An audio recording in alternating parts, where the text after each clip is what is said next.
ఒకప్పుడు అగ్రకుల వర్ణ వివక్ష నుంచి తప్పించుకోవడానికి ఉపయోగించే దళిత అట్రాసిటీ కార్డ్ ఏదైతే ఉందో దాన్ని క్రమేపీ ఇప్పుడున్న హిందూ సమాజాన్ని లేకపోతే హిందూ మతాన్ని పరిగెత్తించే విధంగా వాడుకుంటున్నారు కొంతమంది దళితులు అని కోర్టులు గ్రహించి ఈరోజు ఇచ్చే తీర్పులు ఏదైతే ఉన్నాయో దానికి ఉదాహరణ ఈ ఆకివీడు రామాలయం ఉదంతం.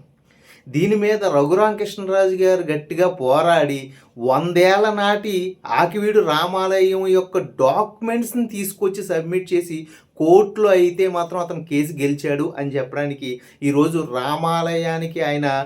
పునాదులు వేయడం అనేది ఒక ఉదాహరణ. ఇది చాలామంది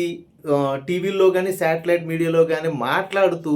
దళితులను రెచ్చగొట్టే విధంగా అయితే మాత్రం దళిత సంఘానికి సంబంధం లేని దళితు యొక్క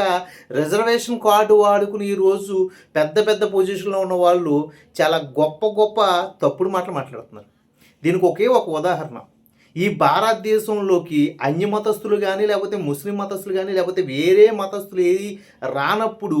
రామ పాదాలు కానీ కృష్ణ పాదాలు కానీ తిరిగేయని చూపించి ఈరోజు అయోధ్య మందిరం కట్టడానికి సుప్రీంకోర్టు ఎటువంటి తీర్పు అయితే ఇచ్చిందో అటువంటి తీర్పే ఈరోజు రామాలయానికి ఆకివీడు రామాలయానికి కూడా ఇచ్చింది అనే విషయాన్ని ఖచ్చితంగా అన్ని మతస్థులు లేకపోతే అందరూ గుర్తించాలని చెప్పడానికి ఈ వీడియో అండి. అయితే ఇది మాత్రం అర్థమైతే ఖచ్చితంగా అందరూ సమానం, అందరం కలవాలి అనే స్థితిగతుల్లోకి మనం రావాలి తప్ప